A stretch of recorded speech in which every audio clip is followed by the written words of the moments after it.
Hi friends, welcome back to my channel. మనం చపాతీలు చేసినప్పుడు అప్పటికప్పుడు సాఫ్ట్గా అనిపిస్తాయి, కానీ ఆరిపోయాక మాత్రం గట్టిగా అయిపోతాయి. అలా కాకుండా చపాతీలు ఆరిపోయాక కూడా చాలా సాఫ్ట్గా ఏ విధంగా ప్రిపేర్ చేయాలో చూపించబోతున్నాను. అందులోకి ఆలూ కుర్మాను కూడా చూపించబోతున్నాను. ఇప్పుడు తయారీ విధానం చూద్దాం.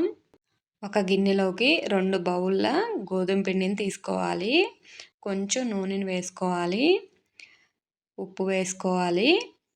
ఒక స్పూను షుగర్ వేసుకోవాలి. షుగర్ వేసుకోవటం వల్ల చపాతీలు చాలా టేస్ట్‌గా చాలా బాగుంటాయండి. తియ్యగా ఏమీ ఉండవు చపాతీ.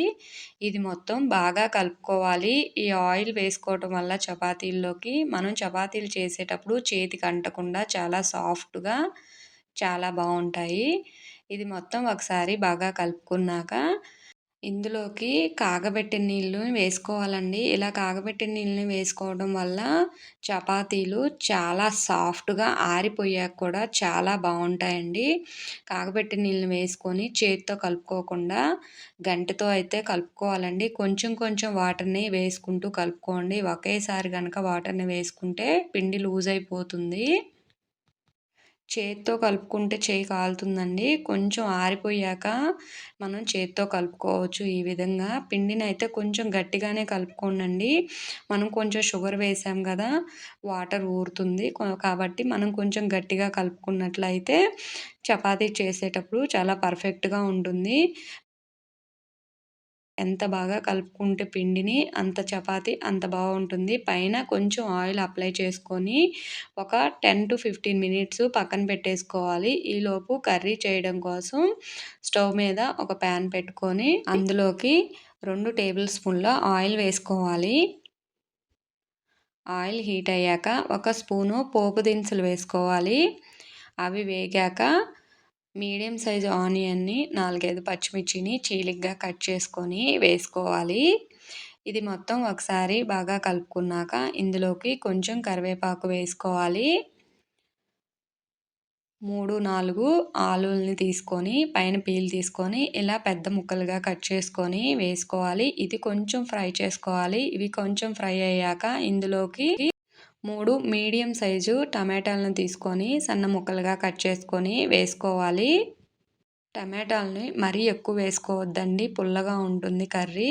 ఇందులోకి కొంచెం పసుపు, కొంచెం ఉప్పు వేసుకోవాలి. ఉప్పు వేయటం వల్ల టమాటాలు త్వరగా మగ్గిపోతాయి. అది మొత్తం ఒకసారి కలుపుకొని మూత పెట్టేసుకొని గ్యాస్ లో ఫ్లేమ్కి టర్న్ చేసుకొని ఒక 10 మినిట్స్ అయితే కూరని ఉడికించుకోవాలండి. ఈలోపు కర్రీలోకి మసాలాని ప్రిపేర్ చేయడం కోసం ఒక మిక్సీ జార్లోకి కొంచెం కొబ్బరిని, 2 స్పూన్ల ధనియాలని, 2-3 ఎల్లిపాయ గర్భాలని, దాల్చిన చెక్కని వేసుకొని మెత్తగా గ్రైండ్ చేసుకోవాలి. ఇలా గ్రైండ్ చేసుకొని పక్కన పెట్టేసుకోవాలి. మధ్య మధ్యలో కర్రీని కలుపుకుంటూ ఉండాలండి. ఈ విధంగా కర్రీ ఉడికిందో లేదో చూసుకోవాలి. ఒకసారి ఆలూని పట్టుకొని చూస్తే అర్థమవుతుందండి. ఈ ఆలూ కుర్మా చపాతీలోకి చాలా బాగుంటుందండి. ఇప్పుడు ఇందులోకి కొంచెం కారాన్ని వేసుకోవాలి. మనం ఆల్రెడీ గ్రైండ్ చేసుకున్న ఈ మసాలా పౌడర్ని కూడా వేసుకోవాలి. ఉప్పు సరిపోయిందో లేదో చూసుకొని వేసుకోండి. ఎందుకంటే ఆల్రెడీ మనం టమాటాలు ఉడికేటప్పుడు ఉప్పును వేసుకున్నాం కదా. ఒకసారి బాగా కలుపుకున్నాక ఇందులోకి కొంచెం వాటర్ని వేసుకోండి. మనకి గ్రేవీగా ఉండాలి కర్రీ అనుకుంటే వాటర్ని కొంచెం తక్కువ వేసుకోండి. కొంచెం లూజ్గా ఉండాలి కర్రీ అనుకుంటే కనుక వాటర్ని ఎక్కువ వేసుకోవాలి. ఇది మొత్తం వేసుకున్నాక ఒక 10 మినిట్స్ అయితే దీన్ని ఉడికించుకోవాలండి. ఆల్రెడీ టమాటాలు, ఆలు ఆల్రెడీ ఉడికిపోయాయి కాబట్టి ఎక్కువసేపు అవసరం లేదు. ఒక 10 మినిట్స్ కొంచెం చిక్కపడేంత వరకు ఉడికించుకుంటే సరిపోతుంది. మూత తీసుకొని కర్రీ ఉడికిపోయింది అనుకున్నప్పుడు ఒకసారి కలుపుకొని ఇందులోకి కొంచెం కొత్తిమీర వేసుకొని గ్యాస్ టర్న్ ఆఫ్ చేసుకోవాలి. అంతే అండి, చపాతీలోకి కుర్మా రెడీ అయిపోయింది.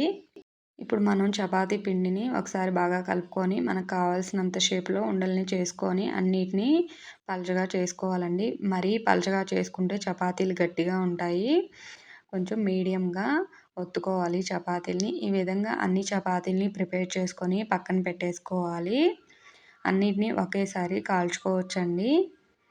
చపాతీలు ప్రిపేర్ చేయడం కోసం స్టవ్ మీద ఒక ప్యాన్ పెట్టుకొని, ప్యాన్ హీట్ అయ్యాక ఈ చపాతీని వేసుకొని స్పూన్‌తో కొంచెం ఆయిల్ అప్లై చేసుకోవాలండి. ఈవెన్‌గా మొత్తం కలిసిపోయే విధంగా స్పూన్‌తో అప్లై చేసుకున్నట్లయితే చపాతీలు ఆరిపోయాక కూడా చాలా సాఫ్ట్‌గా ఉంటాయి.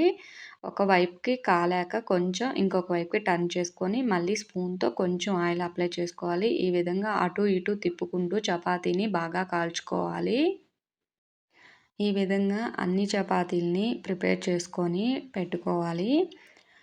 ఈ విధంగా ప్రిపేర్ చేసుకున్న చపాతీలని ఒక హాట్ బాక్స్‌లో పెట్టుకోవాలి. పైన మూత పెట్టుకోవద్దండి. అందరు చేసే మిస్టేక్ ఏంటంటే పైన మూత పెట్టుకుంటారు. అలా పెట్టుకోవడం వల్ల చపాతీలు కొంచెం తేమ తేమగా అనిపిస్తాయి. అలా కాకుండా మూత తీసే చపాతీలని హాట్ బాక్స్‌లో వేసుకోనండి. కంప్లీట్‌గా అయిపోయాక మూత పెట్టుకోవచ్చు.